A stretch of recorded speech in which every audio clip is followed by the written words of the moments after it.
Fala galera, professor também na área mais uma vez aqui no YouTube do Pé Cerrado. Seja bem-vindo a mais uma aula. Vamos falar hoje sobre anafilaxia. Vem comigo. Muitas vezes é difícil diagnosticar 100% uma anafilaxia, se de fato é uma anafilaxia ou só uma alergia, ou se essa reação está vindo de outra questão, uma asma descompensada, alguma coisa do tipo. Então a ideia dessa aula é a gente relembrar alguns conceitos e traçar inclusive estratégias de diagnóstico e tratamento para um quadro que pode ser extremamente grave e fatal. Olha aqui comigo. Na câmera 1 agora, vem aqui na tela comigo.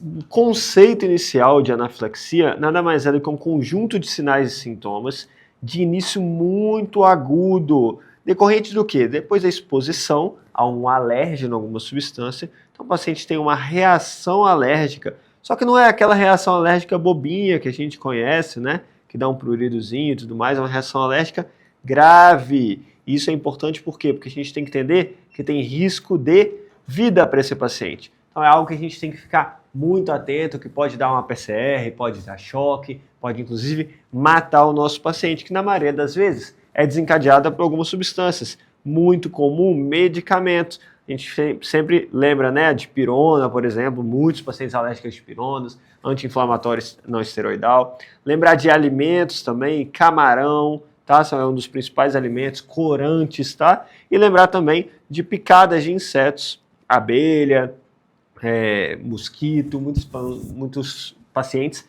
têm justamente alergia a esse tipo de exposição. E aí depois que ele é exposto, portanto, a clínica ela é muito variada, tá? Mas a gente vai falar dos principais sinais e sintomas, então, para você de prontidão reconhecer. 90% dos casos, mais ou menos isso aí, vão ter algum sinal, sintoma cutâneo mucoso, certo? E a gente tem que lembrar, então, de urticária, aquelas lesões bem pruriginosas. Então, como eu já falei também, prurido. Tem que lembrar também de vermelhidão, racho cutâneo, racho malar. Lembrar ali de região de rosto, tronco, membros, ok? E pensar também em edema. Edema onde também? A nasarca? Não. Mais especificamente ali em cavidade oral, como, por exemplo, lábios, língua. Lembrar também o edema de orofaringe. Então, eu posso ter edema de úvula. E também orbital, né? Na verdade, periorbital, ok? Fazendo ali peripalpebral, conjuntiva e tudo mais, são os principais locais de edema ali no nosso paciente. Quase 90% dos casos, vamos colocar aqui, sei lá, deve ser um pouco menos, 85%, vão ter sintomas respiratórios também. E aí é aqui que a gente tem que ficar atento, porque se fechar edema CA, mucosa respiratória, esse paciente pode levar a insuficiência respiratória, e aí a gente tem que ficar atento, porque nós vamos precisar entubar mais uma via aérea que vai estar bastante obstruída. Será que nós vamos ter que fazer uma crico? Né? Quais são os sinais e sintomas então ali pra gente? Lembrar de rinorreia e congestão, porque tudo que inflama gera água no nosso corpo. Então rinorreia e congestão, sinal ali de uma alergia ali de mucosa nasal, ok? Tipo quando a gente pega uma rinite, né? Uma rinite ataca na gente e fala, né, prurido, rinorreia, congestão nasal, ok?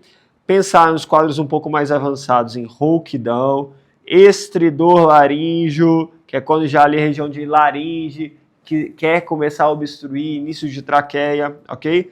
Dispneia, claro, o paciente ele vai estar com dificuldade na passagem do ar e, em casos mais graves, uma redução de lúmen ali, de vias aéreas altas e médias ali, brônquios e traqueias, a gente vai ter sibilos, ok? Uma observação muito importante que eu quero fazer para vocês antes de passar adiante. Está aparecendo ali? Está aparecendo. Observação muito importante. Depois que a gente resolve o quadro inicial ali, cutâneo, mucoso, respiratório, que a gente vai passar para vocês, até ali 5 a 10% dos casos, vamos colocar 5 a 10% dos casos, eles vão ter o que a gente chama de reação bifásica. Então é um paciente bifásica, que apesar de a gente ter resolvido aquele primeiro momento, pode vir a aparecer algum sinal, sintoma, principalmente cutâneo, mucoso, respiratório, depois de algumas horas, ok? 1 hora, 2 horas, mais ou menos, que é o que a gente chama de reação bifásica, então a gente tem que ficar bastante atento a isso. Tudo bem? Vou passar o quadro aqui agora, só para a gente relembrar também alguns outros sinais e sintomas que podem, de forma um pouco mais rara, nos aparecer, tá? Podem dar uma sugestão de uma anafilaxia, não necessariamente são específicos de anafilaxia, mas dentro de um contexto ali alérgico, podem aparecer. Então a gente está falando ali de reações do trato gastrointestinal, ok? E do aparelho cardiovascular. No trato gastrointestinal, a gente está falando de náuseas, de vômitos, de diarreia, de dor abdominal, tipo cólica, alguma coisa do tipo. E quando a gente fala de aparelho cardiovascular, a gente está falando de caso um pouco mais grave. O paciente tendo um choque ali, então uma hipotensão, síncope, taquicardia, uma taquicardia reflexa, né? Ali talvez a dispneia, ok? Então são sinais que a gente tem que ficar atentos também. Quando o caso é grave, o paciente ele vai se apresentar então pra gente chocado, que é um choque distributivo, ok? Choque distributivo semelhante ao choque séptico, que pode levar pra gente, claro, a parada cardiorrespiratória. Quando a gente fala de choque, então, choque distributivo, o que vai acontecer? Uma vasoplegia periférica muito importante, um extravasamento de líquidos e moléculas ali, um aumento da permeabilidade daqueles capilares, daqueles vasos sanguíneos ali.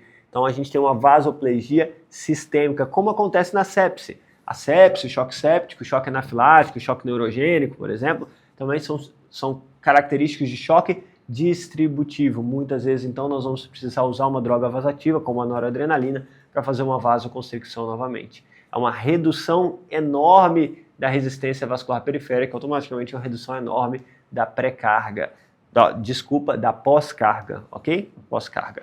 E o diagnóstico nada mais é do que clínico, né, meninos? O diagnóstico é clínico. Eu vou pedir licença aos meus queridos amigos do TAD Clinicagem, coloquei essa tabela que eles colocaram no material deles aqui. São os critérios diagnósticos mais atualizados, mas vocês vão perceber que nada mais são do que critérios clínicos. Veja só, critério número 1, o início agudo de minutos a horas, com envolvimento simultâneo de pele e ou mucosa, e pelo menos um dos seguintes sintomas. Aí a gente tem sintomas respiratórios, sintomas hemodinâmicos e sintomas gastrointestinais, que foi tudo que a gente já falou. Tem o critério 2, uma exposição ao alérgeno conhecida ou provável e pelo menos um dos sintomas, hipotensão, broncoespasmo e comprometimento laríngeo, que são, né, os casos mais graves. Então, um caso um pouco mais leve, né, vou colocar abaixo aqui menor gravidade, e aqui um caso um pouco mais grave de maior gravidade. Percebam que não precisamos ficar decorando, estou mostrando para vocês o que são os critérios ali bem preconizados em literatura, né, na Associação Mundial ali de Alérgenos, de Alergias, de Imunologia, é o que mostra pra gente. Mas o diagnóstico nada mais é do que clínico, mas uma coisa muito importante, história. Às vezes o paciente não vai perceber e não vai conseguir falar de primeira a história clínica de exposição ali, porque às vezes é a primeira descompensação, é o primeiro quadro alérgico àquela substância. Mas perguntar sempre se teve alguma coisa diferente que você usou, que você tomou, alguma exposição diferente, algum inseto te picou, foi para uma mata, para um lugar de campo, alguma coisa do tipo, para a gente tentar achar ali algo que seja potencialmente alérgico na história clínica desse paciente. Ok? Vamos para a abordagem agora. A abordagem é bem tranquila. Se a gente está falando então de uma emergência, de algo que pode ser potencialmente fatal, olha aqui na tela comigo. Sala de emergência. Claro, esse paciente ele precisa estar na sua mão, do seu lado, e automaticamente a gente lembra de MOV. Monitorização, oxigênio se necessário e acesso venoso calibroso. Vou usar então O2 suplementar, se tiver necessidade, se esse paciente estiver saturando, e avaliar intubação orotraqueal. Aqui eu tenho que avaliar de forma precoce. Se eu ver que aquele paciente está piorando, eu fiz medicação, foi refratário, né? A gente tem que lembrar que essa via aérea pode fechar e pode ficar muito difícil intubar. Então, muitas vezes a gente antecipa um pouco essa intubação naquela avaliação clínica, aquele feeling inicial. Então, a intubação orotraqueal, SN, se necessário, tá? Quando que a gente vai pensar, então, em intubação orotraqueal, se necessário, né? A gente tem que lembrar, então, daqueles sintomas. Edema de orofaringe, se eu olhei isso, consegui visualizar. Edema de língua, ok? Rouquidão, estridor, ok? Sensação de sufocamento. Nesses casos, o paciente já chegou com um desses sinais e sintomas, opa, eu tenho que pensar. E claro, se eu tentei entubar ali, não deu certo, porque minha via aérea está fechando, o tubo não passou, ou eu não estou conseguindo enxergar, eu tenho que avaliar ali então uma via aérea cirúrgica, uma cricotireoidostomia, se necessário, uma cricocirúrgica. Qual é o medicamento, o único medicamento preconizado que reduz desfechos ruins para anafilaxia? O único que é 100% aceito em toda a literatura é a adrenalina. E como que a gente faz adrenalina? A gente vai fazer na dose de 0,5 mg. A ampola ela é de 1 mg por ml. Opa, deixa eu escrever aqui direito. 1 mg por ml, é uma ampola de 1 ml mesmo, ok? Então a gente vai fazer meia ampola, certo? Como, Tamer? Em bolos intramuscular, na face lateral da coxa, ok? Do paciente, direita, esquerda, tanto faz. Direto ali, ó, meio ml, meio miligrama de adrenalina. Posso repetir em 5, 10 minutos, se houver necessidade, porque cerca de 36% dos pacientes, eles precisam de uma segunda dose de adrenalina. Beleza? Tamer, mas beleza, fiz a primeira, segunda dose de adrenalina, fiz a terceira dose de adrenalina, não resolveu, tá refratário. O que eu posso fazer? Usar adrenalina em bomba de infusão contínua. BIC, ok? Como que faz? Eu vou pegar 10 ampolas de adrenalina, então 10 ml, né? 10 mg, 10 ml, certo? E vou somar com 90 ml de soroglicosado 5%. Tudo bem? Isso ali vai fazer uma solução de 0,1 mg por ml, que é a mesma coisa que 100 micrograma por ml, certo? Por que eu transformei para micrograma? Porque a dose preconizada é 0,01 micrograma por quilo por minuto. Transformando isso, pensando no paciente de 70 quilos, vai dar aproximadamente 0,7 micrograma por minuto. Se a gente multiplicar, então, por 60 minutos, 42 micrograma por hora. Jogando ali na nossa, né, micrograma por ml, 100 micrograma por ml, a gente vai transformar isso ali, 42 micrograma, em 0,42 ml por hora. Vamos colocar aí 0,5 ml hora, vai ficar mais ou menos próximo à dose inicial, e isso você vai titulando conforme a resposta clínica. Beleza, pessoal? Tamer, beleza, percebi então que a adrenalina é o mais recomendado, a adrenalina é o que vai mudar desfecho, o que vai salvar esse paciente. Mas eu já vejo muita gente fazendo corticoide antistamínico. Qual que é a relevância deles nesse caso? Olha só, tá? O corticoide, ele é muito interessante porque todo mundo faz, né? Mas ele não tem uma evidência tão robusta assim. Alguns estudos, né, interrogam se ele pode ser um agente ali redutor de reação bifásica, mas não é muito certo ainda, né? Não é muito 100% firmado em literatura, tá? De toda forma, a gente pode fazer. Alguns pacientes podem se beneficiar, principalmente os pacientes mais graves, para reduzir um pouco o processo inflamatório. Então, a gente pode fazer ali, ó, 100 mg, né, por 2 ml, é a ampola de hidrocortisona. O que a gente pode fazer? A gente pode pegar 1 a 2 ampolas, ok?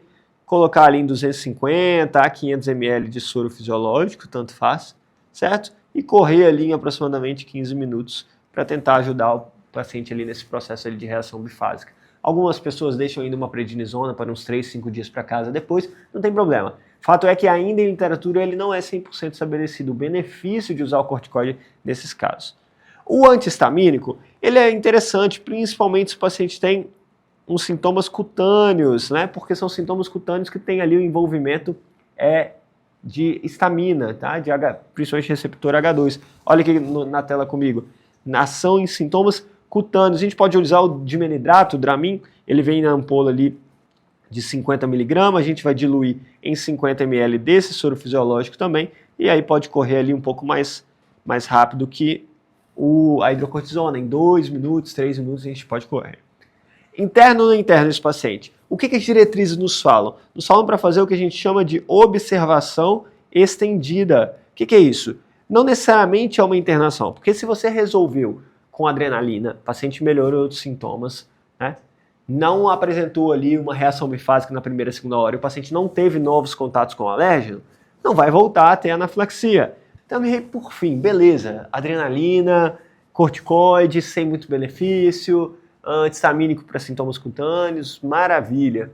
Mas esse paciente eu preciso internar, né? Coloquei no quadro que vocês viram agora há pouco, interrogação ali na internação. Qual que é o racional da coisa? Se for um paciente grave, que eu precisei entubar, fazer uma via aérea, é claro que eu vou precisar internar, ambiente de UTI, para ficar monitorizado, fazer um desmame ali de sedação e depois ver como é que vai ser a reação dele. Agora, é um paciente que eu resolvi, ele está bem. O que é o meu cuidado? Primeiro é a reação bifásica, para ver se ele vai fazer reação bifásica. Segundo é não ter uma nova exposição ao alérgeno. Então, o que as diretrizes nos preconizam ali?